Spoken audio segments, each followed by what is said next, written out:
Ma sœur m'a dit « Papa est mort aujourd'hui, je vais tout hériter, tu ne recevras rien ». J'ai juste souri et lui ai demandé de venir chez moi dans 1 heure.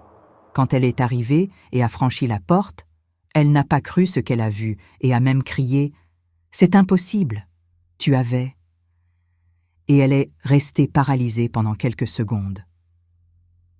Bonjour à tous, je m'appelle Dominique Lavelle, j'ai 59 ans, et ce que je vais vous raconter aujourd'hui est l'histoire la plus douloureuse et en même temps la plus belle de ma vie. Avant de commencer, je vous demande de vous abonner à la chaîne, de liker cette vidéo et de commenter d'où vous nous écoutez. Cela nous aide énormément. Merci de votre soutien. C'était un après-midi nuageux de novembre 2024 à Lyon. J'étais assise à la table de ma petite cuisine, les mains tremblantes autour d'une tasse de thé qui refroidissait devant moi. Mes yeux étaient rouges, gonflés d'avoir trop pleuré. Sur la table, un papier à en-tête du cabinet d'avocat. Je l'avais lu 10 fois déjà, mais les mots restaient flous à travers mes larmes. Le téléphone a sonné. J'ai respiré profondément, essuyé mon visage avec le dos de ma main, et j'ai décroché. « Allô ?» ai-je dit, ma voix contrôlée mais tendue. « Dominique, c'est moi, Sylvie », a répondu la voix froide de ma sœur. Un silence pesant s'est installé. J'ai fermé les yeux un instant. « Sylvie, cela fait combien de temps ? 7 ans ?» Elle a ignoré ma question. « Je viens de recevoir l'appel du cabinet de Maître Fontaine, à propos de papa. » Ma mâchoire s'est contractée. « Oui », ai-je simplement répondu. « Ils m'ont dit qu'il est décédé ce matin, infarctus fulgurant. » J'ai serré le téléphone plus fort. « C'est ce qu'ils t'ont dit. » Il y a eu une pause. « Qu'est-ce que tu veux dire ?» a-t-elle demandé, méfiante. L'avocat m'a appelé en premier, à 6h47 ce matin. Une pause inconfortable. « Pourquoi t'a-t-il appelé en premier ?» Sa voix était irritée. « Peut-être parce que j'étais la seule fille qui était présente, Sylvie, la seule qui s'occupait de lui. » Le silence qui a suivi était coupant. Elle a ignoré mon commentaire. Bon, de toute façon, le cabinet m'a déjà informé au sujet de l'héritage. Les propriétés en Provence, les investissements, la maison à Bordeaux. Je vais tout hériter, Dominique. Tu ne recevras rien. Mes doigts ont emboîté sur la table. Papa m'a toujours préférée, tu sais. J'ai toujours été la fille parfaite. Tu étais la déception, celle qui ne s'est jamais mariée correctement, qui n'a jamais eu d'argent. Sylvie, l'ai-je interrompu calmement. Quoi ? Tu crois vraiment que papa te préférait ? Elle est devenue défensive. Il m'a tout laissé, non ? J'ai fait une pause. Tu en es absolument certaine ? Elle a hésité. L'avocat a été très clair. Je l'ai coupé. Écoute, j'ai besoin que tu viennes chez moi, maintenant. Quoi ? Je suis occupée ? Je l'ai interrompu, ma voix ferme. Maître Fontaine est ici, dans mon salon. Il t'attend. Silence. Comment ça ? Sa voix montait. Il est venu personnellement. Il est ici depuis 1 heure. Elle était confuse, irritée. Pourquoi serait-il chez toi ? Parce qu'il y a des documents liés à l'héritage que tu dois signer, personnellement, en ma présence. Ce sont des ordres directs laissés par papa. Elle ne comprenait pas. Quels documents ? J'ai pris un ton mystérieux. Des documents que papa a laissé des instructions pour qu'ils soient ouverts uniquement avec nous 2 présentes. Elle était méfiante. Quel genre d'instructions ? C'est Maître Fontaine qui va t'expliquer, mais seulement quand tu seras ici. J'ai fait une pause. D'ailleurs, il y a quelqu'un d'autre ici qui t'attend aussi. Sa voix est devenue alerte. Qui ? J'ai laissé le silence s'étirer. Quelqu'un qui a vraiment besoin de te voir. Dominique, arrête de parler par énigme. Qui est là ? Elle était frustrée. Tu es à Lyon ? ai-je demandé calmement. Oui, je suis arrivée hier soir. Je suis à l'hôtel près de la place Bellecour. Parfait. Alors tu peux être ici dans 1 heure, rue Vaugirard, numéro 47. 1 heure ? Dominique, ça n'a aucun sens. Je l'ai coupé. 1 heure, Sylvie. Et je te suggère de ne pas être en retard, parce que si tu ne viens pas, tu risques de perdre tout ce que tu espères recevoir. Papa a été très clair. Elle était en colère. C'est ridicule. 1 heure. Le temps tourne. J'ai raccroché. J'ai reposé le téléphone, mes mains tremblant. J'ai respiré profondément. Une larme a coulé. Du salon, Une voix faible a résonné. « Elle vient ?» Mes jambes tremblaient. Je me suis levée et j'ai marché jusqu'à l'entrée du salon, m'appuyant contre le chambranle. « Elle vient, papa. Elle est à Lyon. » La caméra ne montrait pas qui était dans le salon. Seulement une ombre sur le canapé, enveloppée dans une couverture. « Elle est venue à cause de l'argent. Pas pour moi, » a dit la voix, fatiguée mais déterminée. « Je sais. » ai-je répondu en essuyant mes larmes. Un long silence, juste le son d'une respiration haletante. « Tu penses qu'elle va revenir vers nous ?» J'ai essuyé une autre larme. « Je prie pour que oui, papa. » Une pause. « Et si l'argent est plus important ?» J'ai respiré profondément. « Alors au moins tu auras la réponse avant de... » Je n'ai pas pu finir. « Avant que je parte » a-t-il complété. Silence lourd. J'ai regardé vers la droite. Assis dans un fauteuil, un homme en costume sombre, lunettes, environ 60 ans, une mallette en cuir, observait avec une expression solennelle. Il m'a fait un signe respectueux. « Tout est prêt, mademoiselle Lavelle, exactement comme votre père l'a demandé. » J'ai acquiescé. « Merci, maître. » Il a regardé l'ombre. « Monsieur Lavelle, vous êtes sûr ?» La voix a été ferme. « Oui, cela fait 7 ans que je n'ai pas serré ma fille dans mes bras. 7 ans sans savoir si elle m'aime encore, si c'est le seul moyen de découvrir la vérité, qu'il en soit ainsi. » Je suis retournée vers le canapé. « Papa, tu dois te reposer. »« Non. Je veux voir son visage quand elle franchira cette porte. Je veux voir si elle sera heureuse ou triste de me voir vivant. » J'ai fermé les yeux, la douleur évidente. Je suis allée à la fenêtre, observant la rue. L'horloge marquait 14h17. 1 heure, Sylvie. 1 heure pour décider qui tu es vraiment, ai-je murmuré. La caméra se déplaçait lentement vers le salon, mais ne révélait stratégiquement pas qui était sur le canapé. On voyait seulement une couverture écossaise couvrant un corps fragile, des mains ridées, tachées par l'âge tremblant légèrement sur la couverture, un cathéter d'oxygène transparent sur le sol à côté du canapé, connecté à un petit concentrateur émettant un bourdonnement bas et constant, une photographie encadrée sur la table basse montrant 2 petites filles, une blonde aux boucles, l'autre brune aux tresses, enlacées et souriantes dans un jardin fleuri, et un verre d'eau à moitié plein à côté de la photo. La respiration haletante résonnait, le son de l'oxygène qui coulait, le bourdonnement du concentrateur, le tic-tac de l'horloge. La voix a murmuré, presque comme une prière. « Reviens à la maison, ma petite. S'il te plaît, juste une fois encore, juste une fois, laisse-moi te serrer dans mes bras. » La main ridée s'est étendue lentement, tremblante, prenant la photo. Les doigts ont tracé doucement le visage de la petite fille blonde. « Ma petite Sylvie, où est-ce que je t'ai perdue ?» La voix était encore plus faible. Le temps s'écoulait lentement. J'ai regardé l'horloge encore une fois. 15h10. Elle serait là dans 1 heure environ. Mon cœur battait fort dans ma poitrine. 1 heure plus tard, exactement à 15h17, une Mercedes noire s'est arrêtée devant le numéro 47. J'ai regardé par la fenêtre et je l'ai vue descendre. Sylvie, ma petite sœur. 50 ans maintenant, mais pour moi, elle serait toujours cette petite fille aux boucles blondes qui me suivait partout. Sauf qu'elle n'était plus cette petite fille. Elle portait un ensemble Chanel bleu marine, des chaussures à talons hauts, un sac en cuir véritable. Ses cheveux blonds étaient parfaitement coiffés. Son maquillage était impeccable. Des bijoux discrets mais chers. Elle a vérifié sa montre Cartier au poignet, l'air irrité. Je l'ai entendue murmurer toute seule en regardant mon immeuble avec dédain. Quelle perte de temps ridicule. Le ciel s'assombrissait de plus en plus. De grosses gouttes ont commencé à tomber, éclaboussant le béton. Sylvie a accéléré le pas, protégeant ses cheveux avec son sac. Ses talons résonnaient sur le trottoir mouillé. Elle est arrivée à la porte de l'immeuble, une vieille porte en bois avec de la peinture verte qui s'écaillait. La sonnette était un vieux bouton en bronze terni. Elle a sonné une fois. Rien. Elle a soupiré, impatiente, regardant sa montre à nouveau. Elle a sonné 2 fois. Rien. « Dominique, ouvre! Il pleut !» a-t-elle crié, irritée, appuyant plusieurs fois sur le bouton. La serrure a cliqué, la porte s'est ouverte lentement, grinçant légèrement. J'étais là, debout dans l'entrée. Mes yeux étaient encore plus rouges qu'avant. Je portais un pull en laine gris simple, un pantalon noir délavé, des chaussons d'intérieur. Mon visage était serein, mais il y avait quelque chose dans mes yeux.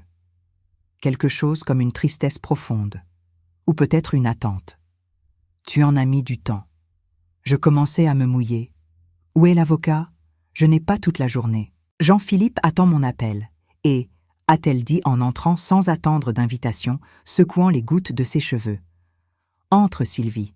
Ferme la porte, s'il te plaît, ai-je dit d'une voix douce et contrôlée.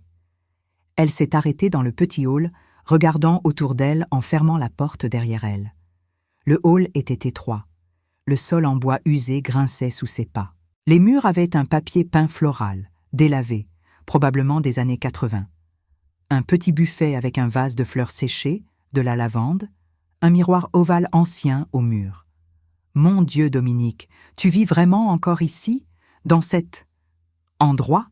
Ce papier peint doit dater de notre naissance. Et cette odeur? Elle a plissé le nez. Qu'est-ce que c'est? De la vieille lavande. Et c'était le parfum préféré de maman. Ça l'a toujours été, ai-je répondu calmement, mais avec une pointe de douleur dans la voix. Elle s'est arrêtée. Pendant une brève seconde, quelque chose a traversé son visage. Un souvenir lointain peut-être. Mais elle a rapidement repris son expression froide, levant le menton. Bon, chacun ses choix. Où est Maître Fontaine? Dans le salon, ai-je répondu en pointant vers le couloir à gauche. Et ces documents urgents que je dois signer? Ils sont aussi dans le salon. Et cette personne mystérieuse dont tu as parlé, qui est-ce? Je l'ai simplement regardée, un regard profond, pénétrant, chargé d'émotions qu'elle ne pouvait pas déchiffrer. Tu vas voir par toi-même, ai-je dit, ma voix presque un murmure. Elle a levé les yeux au ciel, exaspérée. Toujours aussi dramatique, Dominique, toujours été comme ça, toujours faire une tempête dans un verre d'eau. Certaines choses ne changent jamais. Elle est passée devant moi sans me regarder dans les yeux, marchant dans le couloir étroit. Ses talons hauts résonnaient sur le parquet qui grinçait. Le son se répandait dans la maison silencieuse. Elle est passée devant des photos encadrées, accrochées au mur du couloir. Des photos anciennes, en noir et blanc et en couleur délavée. 2 petites filles dans le jardin. Un jeune couple le jour de leur mariage, Robert et Françoise. Les filles, un peu plus âgées, à Noël, autour d'un arbre. Une photo de famille devant une maison en pierre, probablement en Provence. Sylvie ne regardait même pas les photos. Ses yeux étaient fixés droit devant. Elle est arrivée au bout du couloir. À gauche, une porte entr'ouverte. À travers la fente, elle voyait du mouvement. Des ombres. Elle entendait un son bas, une respiration lourde, haletante. Maître Fontaine? C'est moi, Sylvie Lavelle-Moreau. Désolée du retard. Le trafic était... Elle a poussé la porte complètement. Et elle s'est figée. Son corps entier est devenu rigide. Ses yeux se sont écarquillés. Sa bouche s'est ouverte légèrement, mais aucun son n'est sorti. Le salon était petit, confortable mais simple. Un canapé en velours vert usé contre le mur. Une table basse en bois sombre avec des traces d'usure. Un fauteuil de lecture avec une lampe à côté. Des rideaux en dentelle blanche aux fenêtres. L'odeur de lavande était plus forte ici. Et assis sur le canapé, enveloppé dans une couverture écossaise en laine, avec un cathéter nasal d'oxygène connecté à un petit concentrateur à côté, se trouvait Robert Lavelle, 82 ans. Maigre, dangereusement maigre. Sa peau était pâle, presque translucide, tendue sur les os de son visage. Ses yeux étaient enfoncés, avec de profondes cernes, mais vivants, alertes, fixés sur elle. Ses mains tremblaient sur la couverture. Sa poitrine montait et descendait avec difficulté, chaque respiration un effort visible. Il portait une chemise en flanelle bleu clair, boutonnée jusqu'au cou. Ses cheveux, autrefois châtains, maintenant complètement blancs, étaient peignés en arrière. Il la regardait directement. Et il a souri. Un sourire triste, fatigué, mais plein d'amour. « Bonjour, ma petite Sylvie », a-t-il dit, sa voix faible, rauque, mais claire. Tout s'est figé. Le visage de Sylvie a perdu toute couleur. Ses lèvres ont perdu leur teinte rosée, devenant pâles. Ses mains ont commencé à trembler. Son sac de luxe a glissé de son épaule et est tombé sur le sol avec un bruit sourd et lourd. Le contenu s'est répandu partout. Des clés, du rouge à lèvres, un portefeuille en cuir. Elle ne s'est pas baissée pour ramasser. Ses yeux étaient fixés sur son père, clignant rapidement, comme si elle essayait de chasser une hallucination. « Non, non, ce n'est pas, » a murmuré Sylvie, sa voix presque inaudible. « Si, c'est moi, » a répondu papa calmement. « C'est impossible. Tu étais... » Sa voix tremblait, montant. Ses jambes ont vacillé. Elle s'est appuyée lourdement contre le chambranle de la porte, ses ongles parfaitement vernis de rouge griffant le bois. « Tu étais mort. Le cabinet a appelé. Ils ont dit que tu avais... Elle n'arrivait pas à prononcer le mot. « Que j'étais mort ?» a complété papa. Sylvie ne pouvait plus respirer. Sa poitrine montait et descendait rapidement, comme si elle faisait une crise de panique. « Infarctus! Ce matin, Maître Fontaine a appelé. Il l'a dit clairement !» a-t-elle presque crié, presque hystérique maintenant. Papa est resté calme, respirant avec difficulté entre les mots. « J'ai demandé au cabinet de t'appeler et de te dire ça. » Un silence mortel s'est installé. Le monde de Sylvie semblait s'effondrer. Son visage a traversé une séquence rapide d'émotions. Choc, confusion, incrédulité, colère, et puis quelque chose de plus profond, quelque chose qui ressemblait à de l'horreur. L'horreur de réaliser ce que cela signifiait vraiment. Pourquoi? Pourquoi ferais-tu ça? Pourquoi mentirais-tu sur le fait d'être mort? A-t-elle demandé, sa voix se brisant complètement. Papa a répondu, chaque mot un effort. Parce que c'était le seul moyen de te faire venir me voir. Comme si elle avait reçu un coup dans l'estomac, Sylvie a reculé d'un pas, trébuchant. Elle s'est appuyée contre le mur, des larmes ont commencé à jaillir, gâchant son maquillage parfait. Le mascara noir a commencé à couler sur ses joues impeccablement maquillées, laissant des traces. Je ne comprends pas. Ce n'est pas en train de se passer. Ça ne peut pas, a-t-elle balbutié, les mots sortant sans contrôle. Je suis entrée dans le salon silencieusement, fermant la porte derrière moi. Je me suis placée à côté de la porte, les mains jointes devant mon corps, mes yeux brillants de larmes non versées.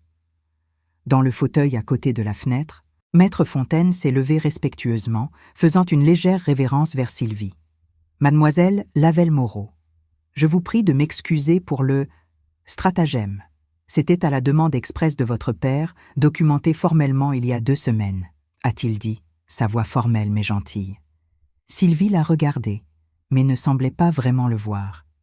Ses yeux sont retournés vers papa, comme un aimant. Papa respirait avec difficulté, mais maintenait son regard ferme. « Assieds-toi, Sylvie, s'il te plaît. »« Je ne peux pas. J'ai besoin de... » a-t-elle répondu en secouant la tête, en déni. « Assieds-toi » a-t-il répété plus fermement avec la voix d'un père. Comme un automate, avec des mouvements lents et mécaniques, Sylvie a marché jusqu'au fauteuil en face du canapé. Elle s'est assise sur le bord, son corps entier tremblant violemment. Ses mains ont agrippé les accoudoirs du fauteuil avec tant de force que ses doigts sont devenus blancs. Elle ne pouvait pas détacher ses yeux de papa. « Ce n'est pas réel. Ça ne peut pas être réel. Je rêve. Je dois rêver. » a-t-elle murmuré. Presque pour elle-même. Papa s'est penché un peu en avant, un mouvement qui lui causait clairement de la douleur. Il a grimacé, tenant le côté de ses côtes. J'ai fait un pas en avant, inquiète. « Papa, attention. Je vais bien, » a-t-il dit en levant une main tremblante. Il a respiré profondément plusieurs fois, le cathéter d'oxygène sifflant. Puis, il a de nouveau fixé ses yeux sur Sylvie. « Tu vas bien ?» a-t-il demandé. Sylvie a levé les yeux vers lui, et dans ses yeux, papa a tout vu. La culpabilité, la honte, le choc, la peur. « Tu as fait semblant d'être mort ?» a-t-elle dit, sa voix rauque, se brisant. « Oui », a confirmé papa. « Pour me tromper. »« Pour te ramener à la maison », a-t-il corrigé. Une pause lourde s'est installée. Papa a continué, respirant avec difficulté entre chaque phrase. « Cela fait 7 ans que tu ne me rends pas visite, Sylvie. 7 ans sans une étreinte, sans un appel, sans un seul mot. Sylvie a fermé les yeux fort, des larmes coulant silencieusement, tachant son chemisier cher. « Ta mère est morte il y a 3 ans. Tu n'es pas venue à l'enterrement, » a ajouté papa. Sylvie a sangloté, un son étouffé et douloureux. Bon, je dois interrompre l'histoire rapidement pour vous demander de vous abonner à la chaîne et de liker cette vidéo. Cela nous aide vraiment beaucoup à continuer à créer ce type de contenu pour vous. Merci de votre soutien. Continuons. Tu n'es pas venu à l'enterrement de ta propre mère, a répété papa. Jean-Philippe a dit que c'était trop loin, que nous avions des engagements, a commencé à expliquer Sylvie, désespérée, mais papa l'a interrompu, sa voix plus forte maintenant. Jean-Philippe, toujours Jean-Philippe. Un silence. Papa a continué, plus doucement. Et quand tu as reçu l'appel aujourd'hui disant que j'étais mort, quelle a été ta première réaction? Sylvie n'a pas répondu. Elle ne pouvait pas. C'était à propos de l'héritage, n'est-ce pas? A-t-il demandé.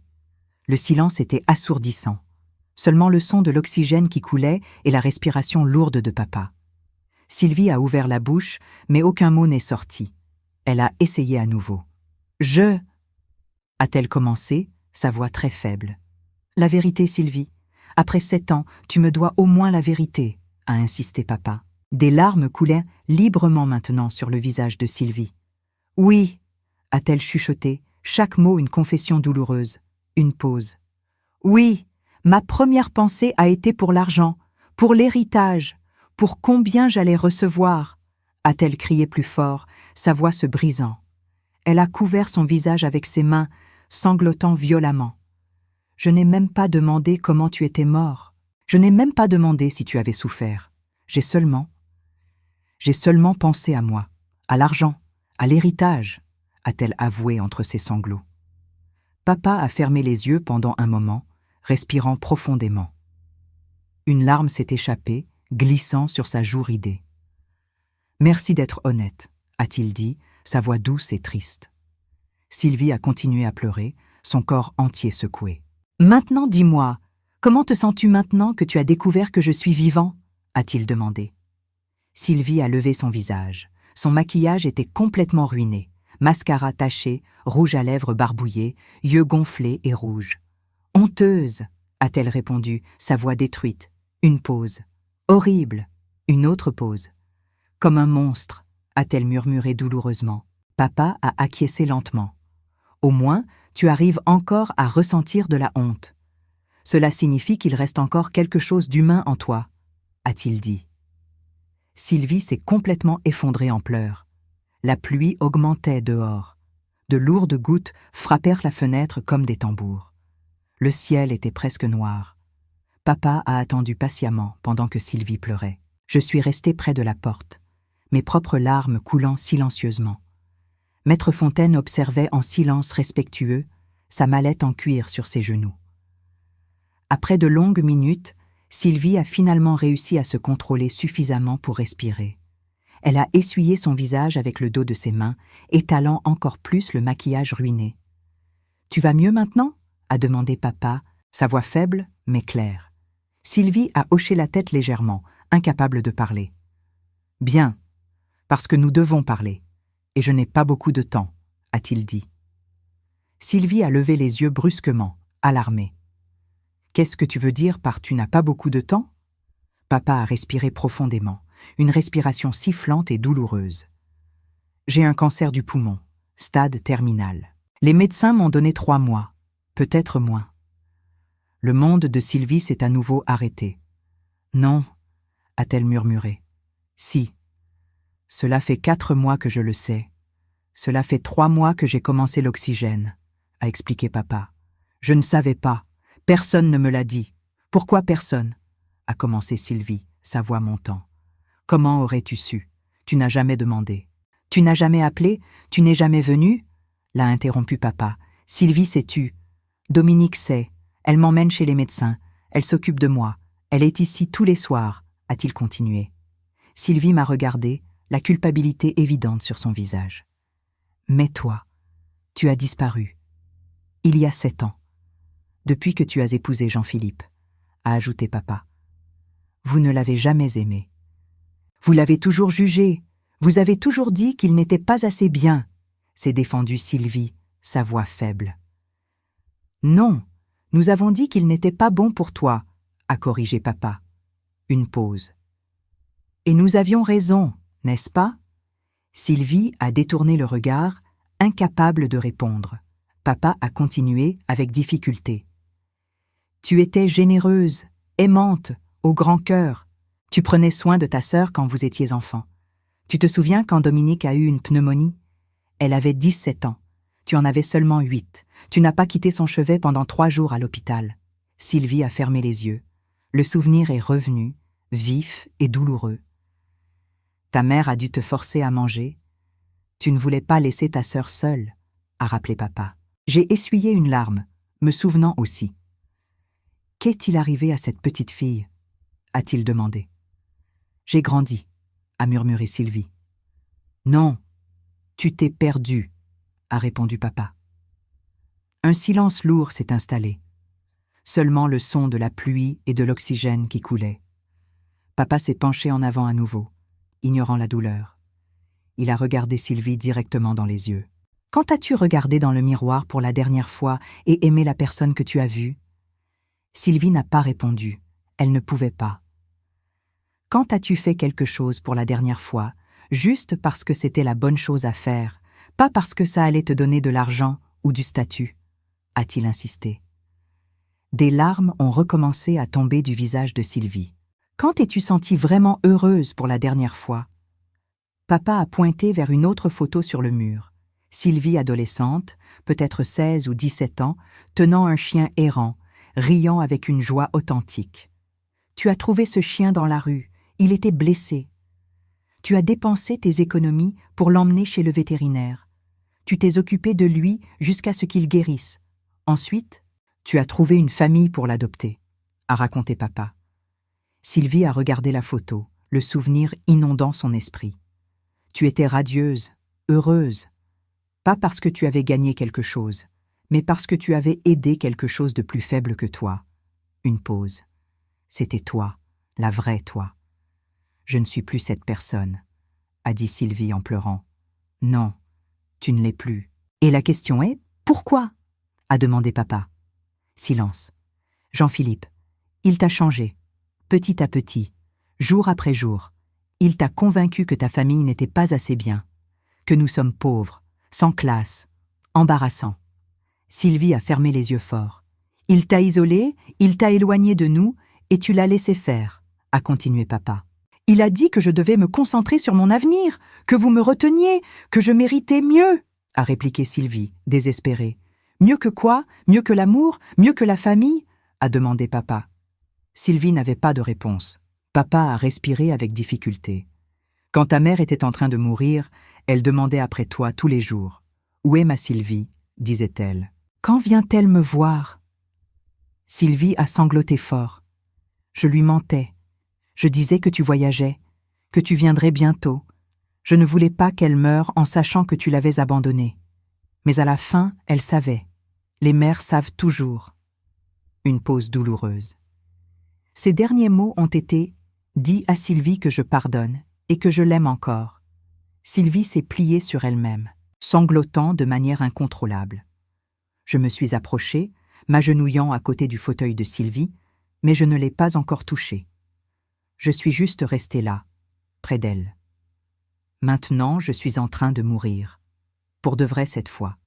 Et j'ai dû faire semblant d'être mort, juste pour que tu viennes me voir, a dit papa. Il a laissé ses mots s'enfoncer. Qu'est-ce que cela dit de nous? De toi? De ce que nous sommes devenus? Une pause.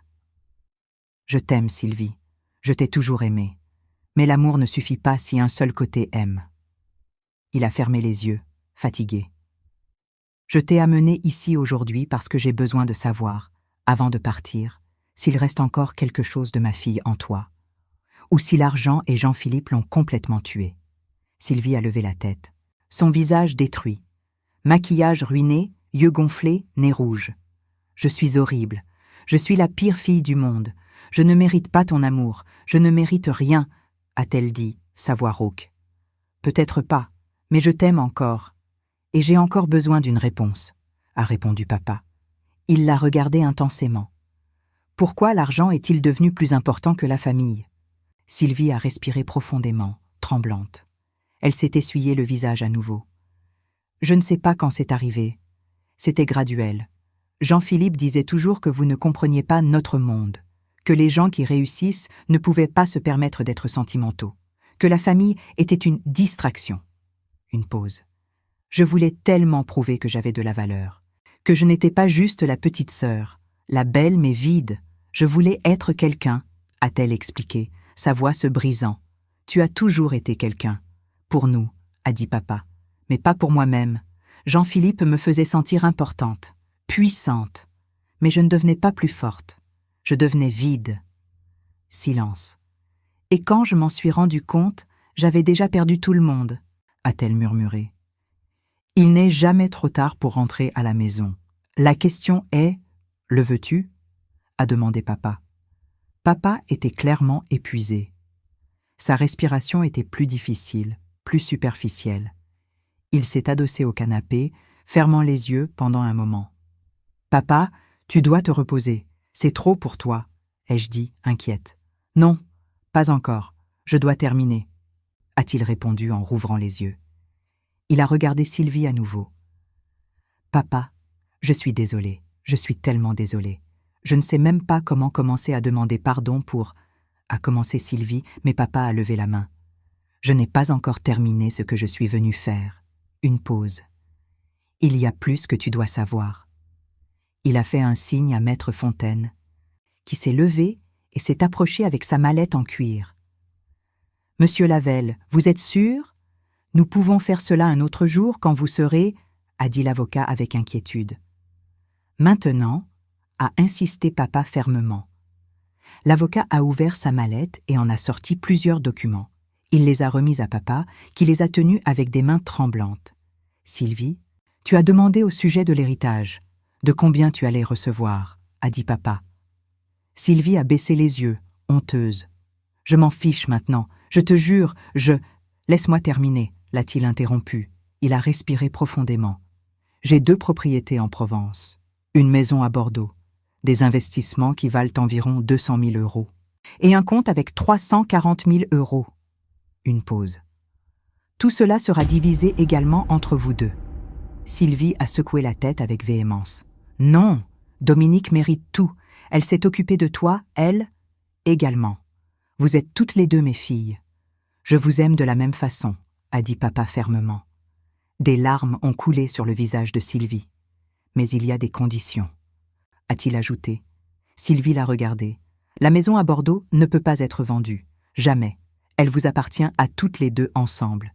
Et elle doit rester dans la famille pour toujours. »« Papa, tu n'as jamais mentionné, » ai-je dit, surprise. « C'est la maison où ta mère et moi nous sommes mariés, où nous avons passé notre lune de miel, où vous avez toutes les 2 été conçues, » a expliqué papa.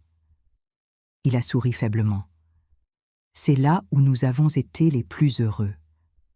Et je veux que ce soit un endroit où vous et vos enfants et vos petits-enfants puissiez toujours vous retrouver. » Sylvie a sangloté. « Un endroit qui vous rappelle que la famille est pour toujours, même quand nous faisons des erreurs, même quand nous nous perdons. » Maître Fontaine a sorti un autre document. Il y a aussi cette clause, mademoiselle Lavelle-Moreau. Il a tendu le papier à Sylvie, qui l'a pris avec des mains tremblantes. L'héritage ne vous sera libéré que si, pendant les 6 prochains mois, vous rendez visite à votre père au moins 1 fois par semaine. Personnellement. Sylvie a levé les yeux, choquée. « Mais tu as dit que tu n'as que 3 mois. » « Exactement. Si je pars avant les 6 mois, le reste des visites sera pour la tombe. Tu continueras à venir, à me parler, à apporter des fleurs, » a expliqué papa. Des larmes ont coulé sur le visage de Sylvie. « Si tu échoues à respecter cela, l'héritage ira entièrement à Dominique. Je me fiche de l'héritage. Je viendrai de toute façon, chaque semaine, chaque jour si tu veux, » a crié Sylvie en secouant la tête. « Alors signe, » a dit papa. Maître Fontaine a tendu un stylo. Sylvie l'a pris et, sans hésiter une seule seconde, a signé le document avec des mains tremblantes. « Voilà, j'ai signé. » Elle a regardé papa. Mais je viendrai même sans ça, je te le jure, je vais rattraper le temps perdu, je serai là, je vais m'occuper de toi comme Dominique l'a fait. Papa a souri, un véritable sourire cette fois. Je sais, mais j'avais besoin d'être sûr que tu savais ce que tu choisissais. Une pause. Maintenant, il y a quelque chose d'autre. Il m'a fait un signe. Je me suis approché du buffet contre le mur. J'ai ouvert un tiroir et j'ai sorti une vieille enveloppe jaunie. Ta mère a laissé ceci pour toi, a dit papa. Je lui ai tendu l'enveloppe. Sylvie l'a prise, ses mains tremblant tellement qu'elle a failli la laisser tomber. Sur le devant de l'enveloppe, écrit avec l'écriture élégante et tremblante de maman, « Pour Sylvie, quand elle se souviendra qui elle est. » « Maman? Maman a écrit ça ?» a demandé Sylvie, sa voix se brisant. « Il y a 3 ans, juste avant de mourir, ai-je répondu. Pourquoi ne me l'avez-vous jamais donnée ? Parce qu'elle a demandé de ne te la remettre que quand tu reviendrais, quand tu choisirais la famille au lieu de l'argent, a expliqué papa. Sylvie a regardé l'enveloppe comme si c'était la chose la plus précieuse au monde. Ses mains tremblaient. « Ouvre-la !» a encouragé papa doucement. Avec des doigts tremblants, Sylvie a ouvert l'enveloppe. Elle en a sorti une lettre, du papier délicat, jauni par le temps. L'écriture de maman, tremblante mais encore lisible.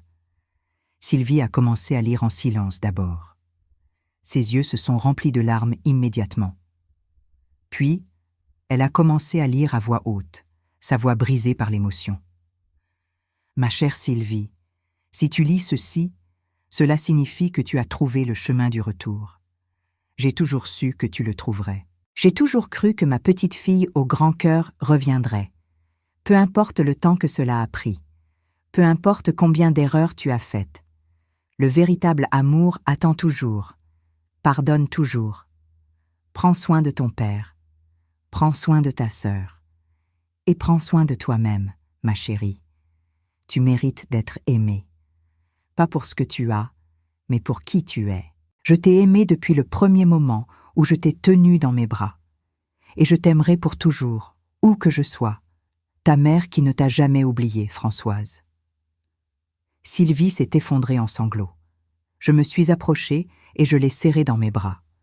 « J'ai perdu tellement de temps, a-t-elle dit entre ses sanglots. Mais tu es revenue, c'est ce qui compte, ai-je répondu. Sylvie s'est levée, tremblante, et est allée vers papa. Elle s'est agenouillée devant lui, prenant ses mains fragiles dans les siennes. « Papa, me pardonnes-tu ? S'il te plaît, pardonne-moi pour tout. » Papa, les larmes aux yeux, a caressé son visage. « Je voulais juste que tu reviennes vers moi, ma petite. » Sylvie l'a serrée dans ses bras avec précaution, sentant la fragilité de son corps. Elle a pleuré sur son épaule comme une enfant. « Je voulais juste cette étreinte. Cela fait 7 ans que j'attends cette étreinte, » a murmuré papa, sa voix faible mais remplie d'émotion. Je me suis approchée aussi, m'agenouillant à côté d'eux. Sylvie a tendu la main vers moi. « Dominique, pardonne ta sœur idiote. » J'ai souri à travers mes larmes et je les ai tous les deux serrés dans mes bras. « Toujours, » ai-je répondu. Nous 3 sommes restés là, enlacés, pendant que la pluie tombait dehors. Le son de l'oxygène, la respiration difficile de papa, nos sanglots mélangés. Mais dans cette douleur, il y avait aussi quelque chose de beau, quelque chose qui avait été perdu et qui était maintenant retrouvé. Une famille, brisée, imparfaite, mais ensemble à nouveau. Et dans ce moment, rien d'autre n'avait d'importance.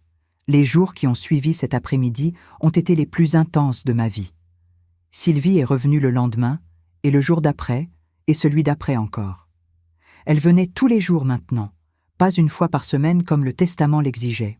Elle arrivait le matin avec des croissants frais de la boulangerie que papa aimait, celle de la rue Saint-Jean. Elle lui faisait la lecture, lui préparait du thé, l'aidait à marcher jusqu'à la fenêtre pour regarder la rue. Je voyais ma petite sœur revenir, petit à petit, la vraie Sylvie, celle que j'avais perdue il y a 7 ans. Un après-midi, environ 1 semaine après cette journée bouleversante, Sylvie et moi étions assises dans une petite chapelle à Lyon. Papa était à l'hôpital pour des examens de routine, très affaibli. Nous étions venus chercher de la force. Le silence de la chapelle était apaisant.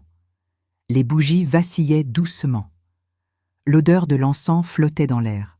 « Il n'a plus beaucoup de temps », a dit Sylvie doucement, brisant le silence. « Je sais », ai-je répondu. « J'ai perdu 7 ans, 7 ans que je ne récupérerai jamais », a-t-elle ajouté, sa voix tremblante. Une pause. « Jean-Philippe m'a donné un ultimatum quand il a découvert que j'avais recommencé à vous parler. Soit sa famille, soit vous. Et tu as choisi, ai-je commencé. Je vous ai choisi. Il est parti de la maison le lendemain. Il a tout pris. Même l'alliance qui appartenait à ma grand-mère, a-t-elle expliqué. Je suis désolée, ai-je dit sincèrement. Sylvie a secoué la tête en souriant tristement. Je ne le suis pas.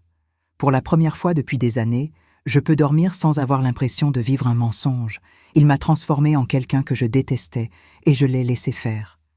J'ai pris sa main. Sylvie, il y a quelque chose que papa m'a demandé de te dire. Aujourd'hui. Elle m'a regardée. Quoi? J'ai respiré profondément. Quand maman est morte, il y a 3 ans, elle a laissé une lettre. Pour toi. Je sais, je l'ai lue. La lettre que tu m'as donnée, a-t-elle commencé, mais je l'ai interrompue. Non, il y en avait une autre, une deuxième lettre. Sylvie m'a regardée, confuse. Une deuxième? J'ai sorti une autre enveloppe de mon sac, plus petite, plus récente. Celle-ci, maman l'a écrite 2 jours avant de mourir. Elle savait qu'elle partait. Elle voulait que tu l'aies, mais seulement après avoir lu la première. Papa m'a demandé de te la donner aujourd'hui. J'ai tendu l'enveloppe. Sylvie l'a prise avec des mains tremblantes. Sur le devant, l'écriture presque illisible maintenant.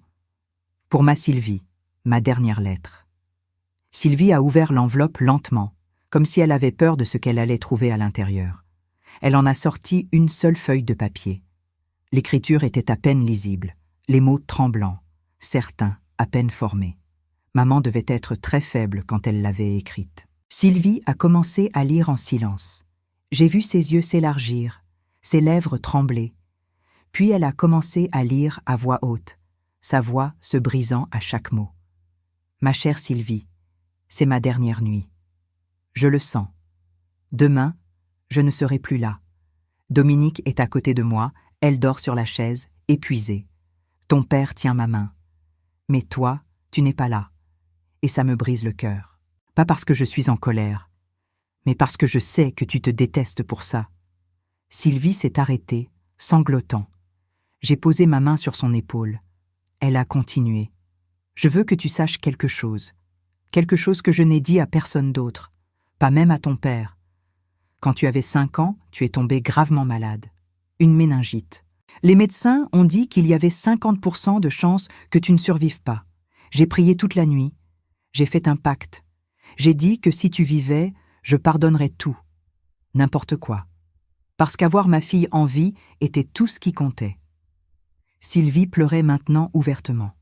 Tu as survécu. Et ce jour-là, j'ai promis que peu importe ce que tu ferais, peu importe où tu irais, je t'aimerais et je te pardonnerai toujours. Elle a continué à lire, sa voix à peine audible. Alors je te pardonne pour ne pas être venue. Je te pardonne pour les 7 ans d'absence. Je te pardonne pour tout, parce que tu es ma fille. Et l'amour d'une mère ne meurt jamais, même quand son corps meurt. Prends soin de ton père. Il est plus fort qu'il n'y paraît, mais il a besoin de toi. Prends soin de Dominique. Elle a sacrifié tellement pour cette famille. Et prends soin de toi. Trouve ton chemin de retour vers qui tu es vraiment. Je t'attendrai de l'autre côté, ma chérie. Et quand tu arriveras, je te serrerai dans mes bras et je te dirai que tout va bien. Je t'aime pour toujours, maman. Sylvie a plié la lettre et l'a serrée contre sa poitrine. Son corps secoué de sanglots. Je l'ai serrée dans mes bras et nous avons pleuré ensemble dans cette petite chapelle silencieuse. Elle savait, a murmuré Sylvie entre ses sanglots. Elle a toujours su. Les mères savent toujours, ai-je répondu doucement. Nous sommes restés là longtemps, tenant ces lettres précieuses, ces derniers mots de notre mère. Et dans cette douleur, il y avait aussi de la guérison. Le pardon. L'amour qui transcende même la mort. Plus tard, ce soir-là, nous sommes allés à l'hôpital voir papa. Il était éveillé mais très faible. Il a souri en nous voyant entrer ensemble. « Mes filles », a-t-il murmuré, sa voix à peine audible. Nous nous sommes approchés, chacune d'un côté du lit. Nous avons tenu ses mains. « Papa, j'ai lu la lettre de maman », a dit Sylvie. « La deuxième » a-t-il demandé. « Oui. Elle était une femme sage, ta mère. Elle comprenait l'amour mieux que quiconque », a-t-il dit avec un sourire faible. Un silence confortable s'est installé, juste le son des machines qui bipaient doucement. « Sylvie » a appelé papa. « Oui, papa ?» « Tu te souviens quand tu avais 5 ans, quand tu as été malade ?» Elle a hoché la tête. « Maman m'a tout raconté dans sa lettre. Je n'ai jamais eu aussi peur de ma vie, penser que je pourrais te perdre. » Sa voix s'est brisée. « Mais tu as survécu. Et ce jour-là, ta mère et moi avons décidé que peu importe ce qui arriverait, nous ne vous laisserions jamais partir, ni toi, ni Dominique. » Des larmes ont coulé sur nos visages à toutes les deux. « Même quand tu es parti avec Jean-Philippe, même pendant ces 7 ans, je n'ai jamais cessé de t'aimer. Je n'ai jamais cessé d'attendre que tu reviennes, » a-t-il dit. « Je suis tellement désolée, papa, » a sangloté Sylvie. « Je sais, ma petite, je sais. » Il a fermé les yeux, épuisé par l'effort de parler. « Papa » ai-je appelé doucement. « Oui, repose-toi maintenant. Nous serons là quand tu te réveilleras. » Il a souri. « Promis ?» « Promis, avons-nous répondu ensemble. Les semaines ont passé. Papa déclinait rapidement maintenant. Chaque jour, il était un peu plus faible, un peu plus pâle. Mais chaque jour, Sylvie était là. Et moi aussi. Nous étions devenus inséparables à nouveau, comme quand nous étions enfants. C'était étrange et beau à la fois. Nous rattrapions 7 ans perdus en quelques semaines intenses. Nous parlions pendant des heures, assises à côté du lit de papa pendant qu'il dormait. Nous partagions des souvenirs, des regrets, des rires à travers les larmes. Sylvie me racontait comment Jean-Philippe l'avait lentement isolée, comment elle s'était perdue dans un monde de superficialité et d'argent. Et je lui racontais comment difficile ça avait été de la voir partir, de perdre ma petite sœur. Un matin de décembre 2024, papa m'a appelé dans sa chambre d'hôpital. Il était seul. Sylvie était partie chercher des fleurs fraîches. « Dominique, assieds-toi » a-t-il dit faiblement. Je me suis assise à côté de son lit, tenant sa main. « Il n'y a pas beaucoup de temps maintenant. »« Je le sens » a-t-il murmuré. « Ne dis pas ça, papa. Tu es fort, tu... » ai-je commencé, mais il a secoué la tête. « Non, c'est la fin. Et je suis en paix avec ça. » Il a respiré difficilement. « Parce que j'ai réussi. J'ai ramené ma fille à la maison. » Des larmes ont coulé sur mes joues. « Tu l'as fait, papa. Tu l'as vraiment fait. Maintenant, je dois te dire quelque chose. Quelque chose que personne d'autre ne sait, » a-t-il continué. Je l'ai regardée, confuse. « Quoi ? Quand ta mère est morte, j'ai voulu mourir aussi. La douleur était insupportable. Mais je ne pouvais pas. Parce que Sylvie était perdue et je devais la ramener avant de partir, » a-t-il expliqué. « Je sais, papa, tu as été si fort. » « Non, attends, laisse-moi finir. Les médecins m'ont dit que j'avais 1 an à vivre. Pas 3 mois. 1 an entier. C'était il y a 8 mois. Je me suis figée. Quoi ? J'ai menti à Sylvie sur le temps qu'il me reste. Je lui ai dit 3 mois parce que je voulais qu'elle comprenne l'urgence, que je partais vraiment. Mais la vérité, c'est que j'ai peut-être encore 4 mois. « Papa, pourquoi tu me dis ça ?» ai-je demandé, choquée. « Parce que je veux que tu le saches. Mais je ne veux pas que tu le dises à Sylvie. »« Pas encore, » a-t-il répondu. « Pourquoi ? » Parce qu'elle a besoin de cette urgence. Elle a besoin de sentir que chaque moment compte. Si elle pense qu'elle a plus de temps, elle pourrait retomber dans ses vieilles habitudes. Jean-Philippe pourrait la reconvaincre de revenir. Mais si elle pense que je pars bientôt, elle restera focalisée sur ce qui compte vraiment. J'ai compris sa logique, mais ça me brisait le cœur. C'est encore de la manipulation, papa. Oui, mais c'est la dernière, je te le promets, a-t-il dit avec un sourire triste. Quand est-ce que je peux lui dire? Quand je serai vraiment en train de partir, dans quelques mois, quand elle sera solidement ancrée dans sa nouvelle vie. Alors tu pourras lui dire que nous avons eu plus de temps ensemble que prévu. J'ai essuyé mes larmes. Tu es rusé, vieux homme. J'ai eu 82 ans pour apprendre, a-t-il répondu en souriant faiblement. Sylvie est revenue à ce moment-là, portant un bouquet de lavande fraîche. « Regardez ce que j'ai trouvé. Le parfum préféré de maman, a-t-elle dit joyeusement. Papa et moi avons échangé un regard. Notre secret. C'est magnifique, ma chérie, a dit papa. Sylvie a arrangé les fleurs dans un vase, remplissant la chambre d'hôpital stérile avec leur parfum apaisant. Ça sent comme la maison, comme quand nous étions petites, a-t-elle dit avec nostalgie. Oui, exactement comme ça, ai-je ajouté doucement. Les jours sont devenus des semaines. Noël 2024 est arrivé. Nous avons célébré dans la chambre d'hôpital de papa, apportant un petit arbre, des décorations, des cadeaux modestes. C'était le Noël le plus simple que nous ayons jamais eu, mais c'était aussi le plus beau, parce que nous étions ensemble. Sylvie a chanté des chansons de Noël que maman chantait toujours. J'ai préparé le plat préféré de papa et je l'ai apporté dans des contenants. Nous avons mangé ensemble, ri ensemble, pleuré ensemble. C'est le meilleur Noël de ma vie, a dit papa ce soir-là. Même meilleur que quand nous étions enfants, a demandé Sylvie. Surtout meilleur, parce que je pensais que je ne verrais plus jamais ma famille réunie. Et vous voilà, mes 2 filles, ensemble. C'est le plus beau cadeau que j'aurais pu recevoir. Début janvier 2025, quelque chose d'inattendu s'est produit. Papa a commencé à aller un peu mieux. Pas beaucoup, mais assez pour que les médecins le laissent rentrer à la maison avec des soins palliatifs. « C'est un miracle !» a dit Sylvie avec joie. « Ce n'est pas un miracle, c'est temporaire. Ça arrive parfois avant la fin, » a expliqué le médecin doucement. Mais Sylvie ne voulait pas entendre ça. Elle était pleine d'espoir. Nous avons ramené papa à mon appartement. Sylvie et moi avons transformé le salon en chambre pour lui. Nous avons installé un lit médicalisé, tout l'équipement d'oxygène, des médicaments. Nous nous sommes relayés pour nous occuper de lui jour et nuit. Un après-midi, pendant que papa dormait, Sylvie et moi étions assises dans la cuisine, buvant du thé. « Dominique, je dois te dire quelque chose, » a-t-elle commencé. « Quoi ? » J'ai commencé à chercher du travail, quelque chose de simple. Je ne veux plus vivre de l'argent de Jean-Philippe ou même de l'héritage de papa. J'ai souri. Vraiment ? Oui. J'ai postulé dans une librairie ici à Lyon, une petite boutique indépendante. Ils cherchent quelqu'un pour gérer les événements littéraires et aider les clients. Une librairie ? Tu adorais lire quand tu étais jeune, ai-je rappelé, avant que Jean-Philippe me dise que c'était une perte de temps. Maintenant, je veux retrouver cette partie de moi. Je veux gagner ma vie honnêtement, modestement, mais honnêtement.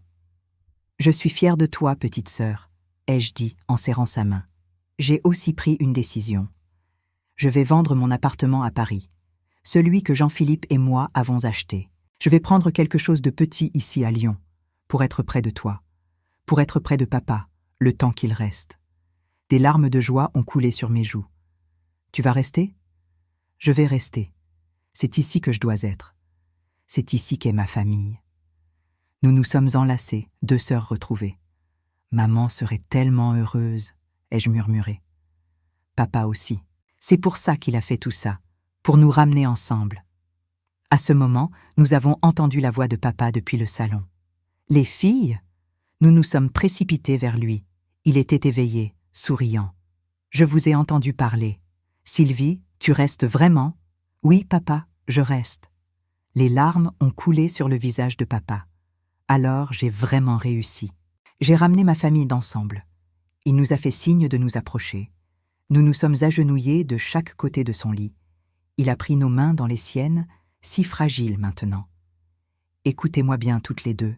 Ce que je vais dire est important. Nous avons hoché la tête.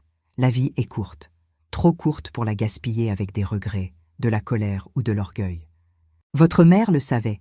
C'est pourquoi elle vous a pardonné avant même que vous demandiez pardon. Il a regardé Sylvie. Tu as fait des erreurs, de grosses erreurs, mais tu es revenue, et ça efface tout. Puis il m'a regardé. Et toi, Dominique, tu as été si forte, si patiente. Tu n'as jamais abandonné ta sœur, même quand elle t'a abandonné.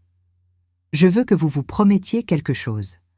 Promettez-moi que peu importe ce qui arrive, vous resterez ensemble, que vous ne laisserez plus jamais rien ni personne vous séparer, a-t-il dit solennellement. Nous le promettons, papa, avons-nous dit à l'unisson. Bien. Maintenant je peux partir en paix quand le moment viendra. Ne parle pas comme ça, a supplié Sylvie. Ma chérie, nous devons tous partir un jour, mais je pars heureux, parce que je vous laisse ensemble. Et c'est tout ce qu'un père peut espérer. Il a fermé les yeux, épuisé. Nous sommes restés là, tenant ses mains, écoutant sa respiration difficile mais régulière.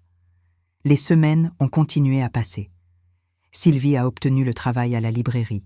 Je la voyais changer chaque jour. Les vêtements de luxe ont été remplacés par des tenues simples et confortables. Le maquillage lourd a disparu. Ses cheveux sont devenus plus naturels. Mais surtout, son sourire est devenu authentique. Elle rayonnait d'une façon que je ne l'avais pas vue depuis des années. Un soir, elle est rentrée du travail particulièrement excitée. « Devine quoi ?» a-t-elle dit en entrant. « Quoi ?» J'ai organisé mon premier événement littéraire aujourd'hui. Un auteur local est venu parler de son nouveau roman. Nous avons eu 30 personnes. 30 ! Le propriétaire était si content. Ses yeux brillaient d'une joie pure. Et tu sais quoi? J'ai aidé une vieille dame à trouver un livre pour son petit-fils.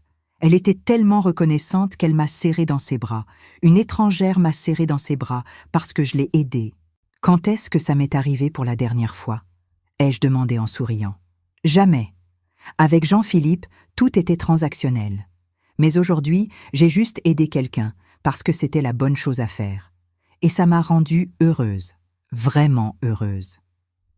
J'ai serré ma sœur dans mes bras. Je suis tellement fière de toi.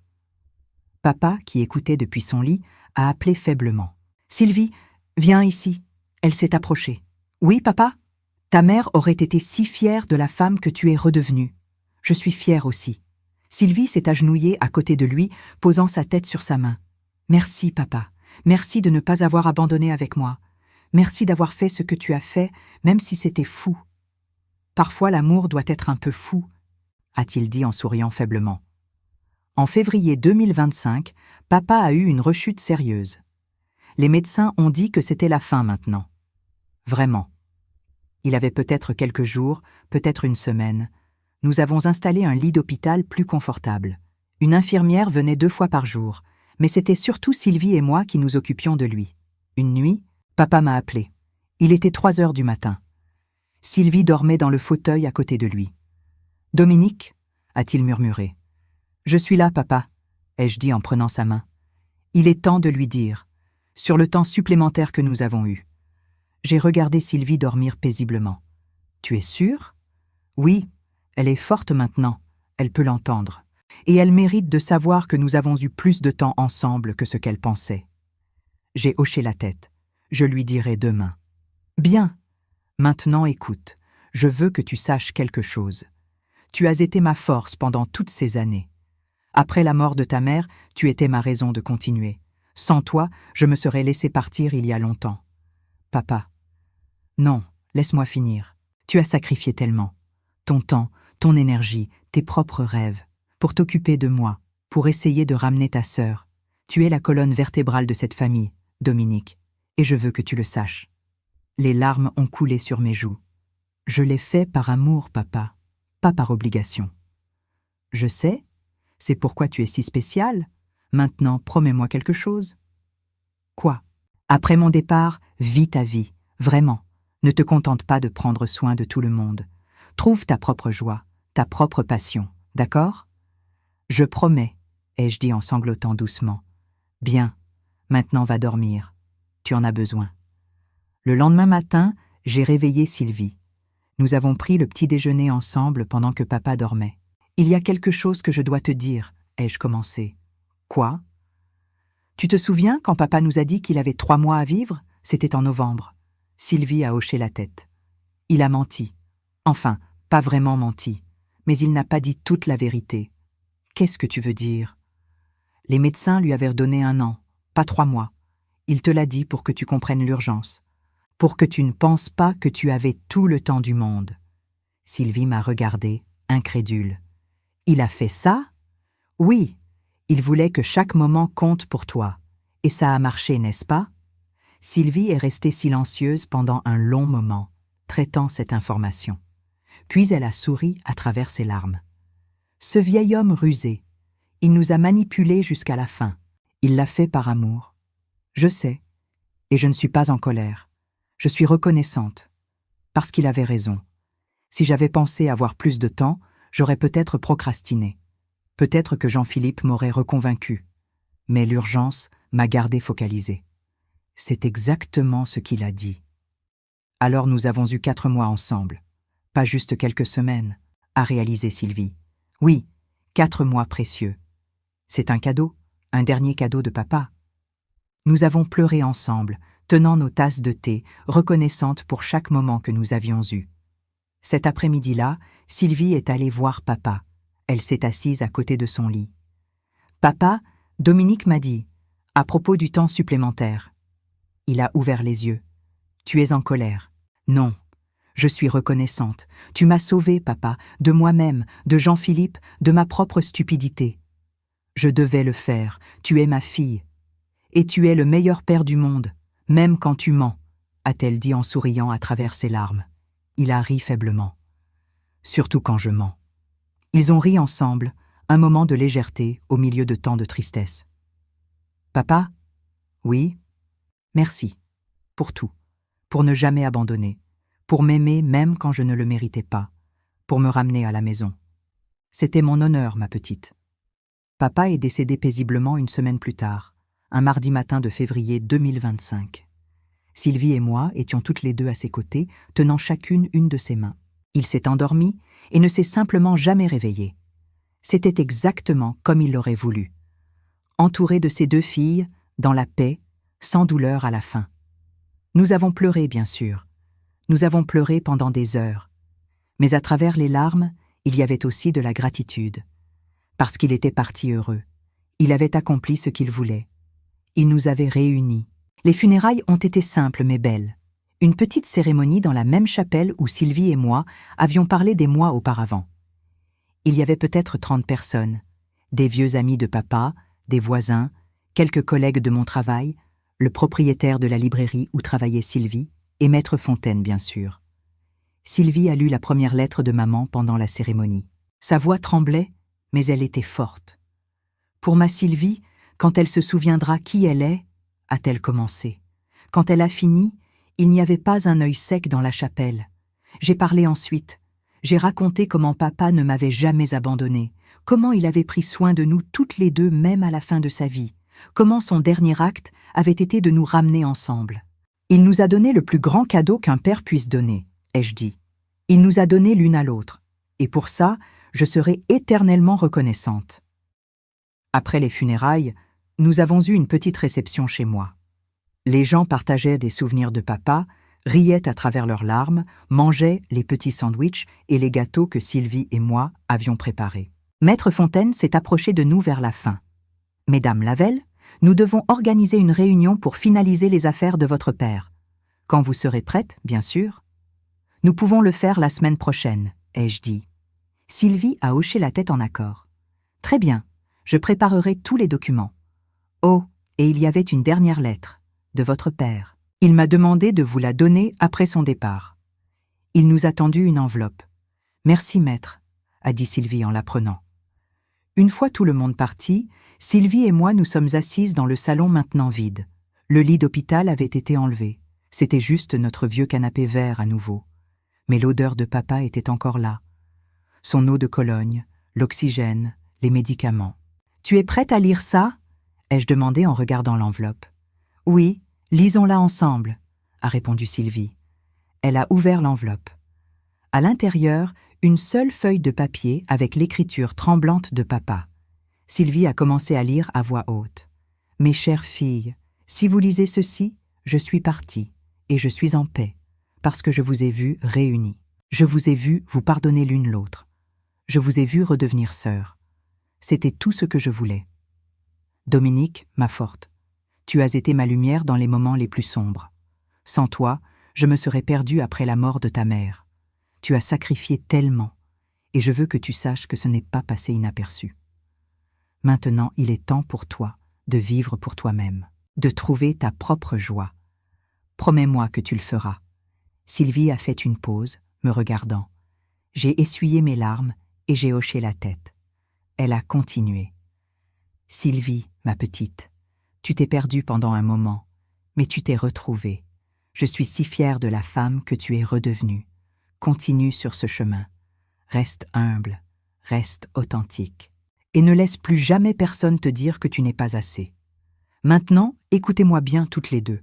La maison à Bordeaux est à vous, ensemble. Ne la vendez jamais. Allez-y ensemble au moins une fois par an.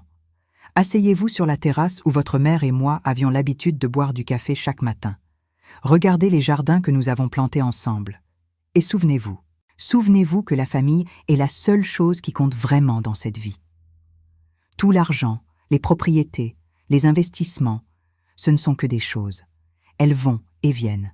Mais la famille, l'amour, les liens qui nous unissent, c'est éternel. C'est la véritable richesse. Ne l'oubliez jamais. Je serai toujours avec vous, dans chaque coucher de soleil que vous regardez, dans chaque tasse de thé que vous partagez, dans chaque rire et chaque larme, parce que l'amour ne meurt jamais, il change simplement de forme. Prenez soin l'une de l'autre, soyez patientes l'une avec l'autre, pardonnez-vous rapidement et aimez-vous férocement. C'est mon dernier souhait. C'est mon dernier ordre en tant que votre père. Votre maman vous attend avec moi de l'autre côté. Et quand votre temps viendra, dans de nombreuses années j'espère, nous vous accueillerons à bras ouverts. Jusqu'à ce moment-là, vivez. Vraiment, vivez. Avec amour, papa. Sylvie a plié la lettre lentement. Nous sommes restés assises en silence pendant un long moment, laissant ces mots s'imprégner. Puis Sylvie a parlé. Il avait raison, tu sais. À propos de quoi? De tout. La vraie richesse n'est pas l'argent. C'est toi, c'est nous, c'est cette famille que nous avons reconstruite. Je sais, ai-je dit doucement. Je pense que nous devrions aller à Bordeaux bientôt. Voir la maison, honorer sa mémoire, a suggéré Sylvie. J'aimerais ça. Et Dominique? Oui. Promets-moi quelque chose. Promets-moi que nous n'attendrons pas 7 ans à nouveau pour nous parler. Promets-moi que même quand nous sommes occupés, même quand la vie devient folle, nous resterons proches. Je te le promets, plus jamais je ne te laisserai partir, ai-je dit en prenant sa main. Et moi non plus, a-t-elle répondu. Nous nous sommes serrés dans les bras l'une de l'autre, deux sœurs qui s'étaient perdues et retrouvées, liées maintenant plus fortement que jamais par l'amour et le sacrifice de notre père. Les semaines suivantes ont été étranges. La vie continuait, mais tout semblait différent, plus clair d'une certaine manière, plus significatif. Sylvie excellait à son travail à la librairie. Elle avait été promue assistante gérante. Elle organisait des événements hebdomadaires maintenant, des clubs de lecture, des ateliers d'écriture pour enfants. Elle rayonnait. Moi, j'ai commencé à prendre du temps pour moi pour la première fois depuis des années. J'ai rejoint un cours de peinture que j'avais toujours voulu essayer. J'ai commencé à lire pour le plaisir à nouveau. J'ai même accepté un rendez-vous avec un homme gentil qui travaillait à la bibliothèque municipale. Rien de sérieux encore, mais c'était agréable de se sentir à nouveau vivante de cette façon. Un samedi de mars 2025, Sylvie et moi avons fait le voyage à Bordeaux. C'était la première fois que nous y allions depuis la mort de papa. La maison était exactement comme je me souvenais. Une belle propriété en pierre avec des volets bleus entourés de jardins en fleurs, des roses, de la lavande, des jasmins. L'odeur était enivrante. Nous sommes entrés lentement, presque avec révérence. La maison avait été fermée depuis que papa était tombé malade. Il y avait de la poussière sur les meubles, mais tout était intact. Des photos de notre enfance sur les murs, des livres que papa aimait sur les étagères, la vieille table de cuisine où nous prenions le petit déjeuner pendant les vacances d'été. C'est comme entrer dans une machine à remonter le temps, a murmuré Sylvie. Oui, tout est exactement comme avant, ai-je répondu. Nous avons exploré la maison lentement, touchant les objets, nous souvenant. Dans la chambre principale, nous avons trouvé une boîte sur la commode. À l'intérieur, d'autres photos. Maman et papa jeunes, le jour de leur mariage. Nous bébés. Des vacances en famille. Des anniversaires. Toute une vie en images. Ils étaient si heureux, a dit Sylvie en regardant une photo de nos parents dansant dans le jardin. Ils l'étaient, et maintenant, ils le sont à nouveau. Ensemble, ai-je dit. Nous sommes sortis sur la terrasse, exactement comme papa l'avait décrit dans sa lettre. 2 chaises face au jardin. Nous nous sommes assises, regardant le soleil commencer à descendre. « Je vois pourquoi il aimait cet endroit », a dit Sylvie. « Moi aussi. C'est paisible. »« Dominique ? Oui, merci. »« Pourquoi ? Pour ne jamais avoir abandonné avec moi, même quand je ne le méritais pas. » J'ai serré sa main. « Tu es ma sœur. Je ne t'abandonnerai jamais. » Nous sommes restés assises là pendant des heures, regardant le coucher de soleil peindre le ciel en orange et rose, parlant de tout et de rien. De nos souvenirs d'enfance, de maman et papa, de nos rêves pour l'avenir. C'était exactement ce que papa avait voulu. Nous étions ensemble, dans sa maison, nous souvenant, guérissant, avançant. Quand le soleil s'est complètement couché, Sylvie a dit quelque chose qui m'a surprise. « Je pense que je veux organiser un événement ici, un festival littéraire d'été, inviter des auteurs locaux, des poètes, ouvrir les jardins au public, faire de cette maison un lieu de culture et de communauté. Qu'est-ce que tu en penses ?»« Je pense que maman et papa adoreraient ça, » ai-je répondu en souriant. « Alors faisons-le. Ce sera notre façon d'honorer leur mémoire. Pas juste en gardant la maison fermée comme un musée, mais en la remplissant de vie, de rire, d'histoire. » C'est parfait, Sylvie. C'est vraiment parfait. Nous avons commencé à planifier immédiatement, excités comme des enfants. Sylvie utiliserait ses contacts de la librairie. J'aiderais avec l'organisation et la logistique. Nous ferions le premier festival en juillet, pour l'anniversaire de maman. Ce serait notre cadeau pour elle et pour papa. En rentrant à Lyon ce soir-là, je me suis sentie plus légère que je ne l'avais été depuis des années. Comme si un poids énorme avait été enlevé de mes épaules. Les mois ont passé. Le printemps s'est transformé en été. Sylvie et moi avons travaillé sans relâche sur le festival. Nous avons contacté des auteurs, imprimé des affiches, préparé les jardins. La réponse a été incroyable. Plus de 50 auteurs ont confirmé leur participation. Des centaines de personnes ont dit qu'elles viendraient. Le premier festival littéraire Lavelle a eu lieu le 15 juillet 2025. C'était une journée ensoleillée parfaite. Les jardins étaient magnifiques, en pleine floraison. Nous avions installé des tentes blanches, des chaises, de petites scènes pour les lectures, un stand de café et de pâtisserie. De la musique douce jouait en arrière-plan. Quand les portes se sont ouvertes à 10 heures du matin, les gens ont commencé à affluer. Des familles, des couples, des personnes seules, jeunes et vieux, tous réunis par l'amour des livres et des histoires. Sylvie était dans son élément. Elle accueillait tout le monde avec un sourire radieux, guidait les gens vers les différentes activités, présentait les auteurs. Je ne l'avais jamais vue aussi heureuse. À midi, nous avons fait une pause dans les lectures pour un moment spécial. Sylvie et moi sommes montés sur la scène principale. « Bonjour à tous », a commencé Sylvie, sa voix claire et forte. « Merci d'être venus aujourd'hui. Ce festival est très spécial pour ma sœur et moi. Il est dédié à la mémoire de nos parents, Robert et Françoise Lavelle. Cette maison était leur havre de paix. C'est ici qu'ils ont construit leur vie ensemble, élevé leurs filles, créé des souvenirs qui dureront éternellement, a-t-elle continué. Notre père nous a laissé cette maison avec une instruction. Ne jamais la vendre, la garder dans la famille, en faire un lieu de rassemblement. J'ai pris le relais. Aujourd'hui, nous honorons cette instruction, mais nous allons plus loin.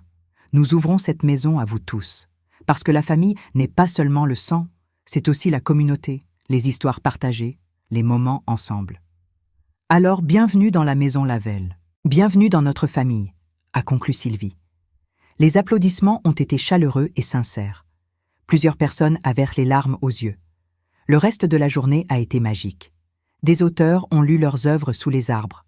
Des enfants ont couru dans les jardins, riant et jouant. Des couples se sont promenés main dans la main dans les allées de lavande. C'était exactement ce que papa aurait voulu. De la vie, de la joie, de l'amour. Vers la fin de l'après-midi, une femme âgée s'est approchée de nous. Elle devait avoir 80 ans, peut-être plus. « Excusez-moi, êtes-vous les filles de Robert Lavelle ?» a-t-elle demandé. « Oui, c'est nous », a répondu Sylvie. « Je le connaissais. Il y a longtemps. Nous étions voisins quand j'étais enfant. Il était un homme si bon, toujours gentil, toujours prêt à aider. Ses yeux se sont remplis de larmes. Quand j'ai vu l'annonce pour ce festival en son honneur, je devais venir. Je voulais vous dire que votre père a touché beaucoup de vies, y compris la mienne. Merci de nous dire ça, ai-je dit, émue. C'est un bel hommage que vous lui faites. Il serait si fier, a-t-elle ajouté avant de s'éloigner. Sylvie et moi nous sommes regardés, les larmes coulant librement maintenant. Il est fier, je le sens, a dit Sylvie. Moi aussi, ai-je murmuré. Quand le dernier invité est parti à 20h, Sylvie et moi sommes allés sur la terrasse, nos 2 chaises, le coucher de soleil, exactement comme nous l'avions fait en mars. Nous l'avons fait, a dit Sylvie avec un sourire épuisé mais heureux. Oui, et nous le referons l'année prochaine. Et celle d'après, pour toujours. Pour toujours, a-t-elle répété. Nous avons levé nos verres de vin, trinquant doucement. À maman et papa, ai-je dit. À la famille, a ajouté Sylvie. À l'amour qui ne meurt jamais, avons-nous dit ensemble. Le soleil s'est couché lentement, peignant le ciel avec les mêmes couleurs qu'il y avait des mois. Mais cette fois, il n'y avait pas de tristesse, seulement de la paix, de la gratitude, de l'espoir. Dominique a appelé Sylvie doucement. Oui. Tu penses qu'ils nous voient, maman et papa? J'ai regardé le ciel qui s'assombrissait, les premières étoiles commençant à apparaître. Oui, je pense qu'ils nous voient, et je pense qu'ils sourient. Moi aussi, a-t-elle dit. Nous sommes restées assises là, jusqu'à ce que les étoiles remplissent le ciel. 2 sœurs, autrefois perdues, maintenant retrouvées, liées par l'amour d'un père qui avait fait l'impensable pour les ramener ensemble. Et dans le silence de cette nuit parfaite, j'ai entendu la voix de papa dans le vent, murmurant les mots qu'il nous avait laissés. La véritable richesse n'est pas l'argent, c'est l'amour, c'est la famille, c'est avoir quelqu'un à étreindre quand tout s'effondre. Il avait raison, il avait toujours eu raison. Et maintenant, grâce à lui, Sylvie et moi avions tout ce dont nous avions besoin. Nous nous avions l'une l'autre. Et c'était plus précieux que n'importe quel héritage, n'importe quelle propriété, n'importe quelle somme d'argent. C'était éternel, c'était incassable, c'était l'amour. Quelques années plus tard, cette maison à Bordeaux est devenue connue dans toute la région. Le festival littéraire Lavelle est devenu un événement annuel attendu. Des centaines, puis des milliers de personnes venaient chaque été. Sylvie a quitté son travail à la librairie pour gérer le festival à plein temps. J'ai pris ma retraite anticipée pour l'aider. Nous vivons maintenant toutes les 2 à Bordeaux, dans la maison de nos parents. Nous avons transformé les chambres d'amis en espaces de travail. Les jardins sont plus beaux que jamais. Chaque matin, nous prenons notre café sur la terrasse, dans les 2 chaises où maman et papa s'asseyaient. Et chaque matin, nous levons nos tasses vers le ciel. Bonjour maman, bonjour papa, disons-nous, parce qu'ils sont toujours avec nous, dans chaque fleur qui s'épanouit, dans chaque livre qui est lu, dans chaque rire qui résonne dans les jardins. Ils sont là. Et nous sommes ici, ensemble, comme il se doit, comme ça a toujours dû être. L'héritage que papa nous a laissé n'était pas de l'argent ou des propriétés. C'était quelque chose de bien plus précieux. C'était nous, c'était l'amour, c'était la famille. Et ça, personne ne pourra jamais nous l'enlever. Fin.